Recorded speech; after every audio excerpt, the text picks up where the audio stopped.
एक राजा था जिसके यहां बेटा पैदा नहीं हो रहा था। उसे किसी तांत्रिक ने सलाह दी कि आपके राज में किसी छोटे बच्चे की बलि चढ़ा दीजिए। अगले 1 साल में आपके यहां बेटा पैदा हो जाएगा। राजा ने ऐसा ही किया। अगले ही दिन ऐलान करवा दिया कि जिस घर से बच्चा दिया जाएगा, उस घर को ढेर सारा धन दिया जाएगा। राजा का यह ऐलान एक गरीब परिवार ने सुना, तो अपने घर के सबसे छोटे बच्चे को भेज दिया कि यह बच्चा हमारे किसी काम का नहीं, इसे रख लो। अब बलि चढ़ाने की पूरी तैयारी हो गई। राजा ने बच्चे से पूछा, कोई तुम्हारी आखिरी इच्छा? तो बच्चा बोला, मुझे बस थोड़ी सी गिल्ली मिट्टी लाकर दे दो। मिट्टी लाई गई तो उस बच्चे ने उस मिट्टी से छोटे छोटे 4 मकान बनाए और उसके बाद एक एक करके 3 मकानों को लात मारकर गिरा दिया।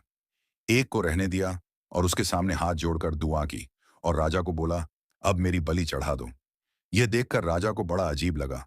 वो डर सा गया कि शायद बच्चे ने कोई तंत्र विद्या की हो। उसने बच्चे से पूछा, तूने यह क्या किया था? तो बच्चा बोला, पहला मकान गिराया जो मेरे माँ बाप का था, जिन्होंने सिर्फ पैसों के लिए मुझे बेच दिया। दूसरा मकान रिश्तेदारों का था, उन्होंने भी मेरे माँ बाप को ऐसा करने से रोका नहीं, तो उनका भी मकान गिरा दिया। तीसरा, राजा जी आपका आपका तो काम है लोगों की रक्षा करना, लेकिन आप भी अपने लालच के लिए रक्षक से भक्षक बन गए। आपने तो अपने लालच के लिए मेरी जिंदगी खत्म करने की सोच ली, तो मैंने आपका भी महल गिरा दिया। और यह चौथा मेरे भगवान का घर है, उसके सामने मैंने हाथ जोड़कर कह दिया कि अब सब तू संभाल लेना।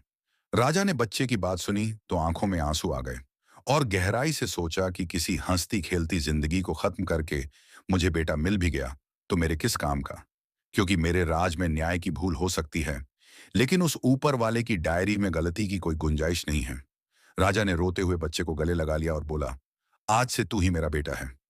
इस कहानी का मतलब है कि दुनिया के सामने झुकने से कुछ नहीं होगा, क्योंकि दुनिया अपने मतलब के लिए कुछ भी कर सकती है। झुकना है तो उस भगवान के सामने, जिसके सामने झुकने से तुम्हारा कोई कुछ नहीं बिगाड़ सकता। समर्पण करना है तो उस परमपिता परमेश्वर को करो,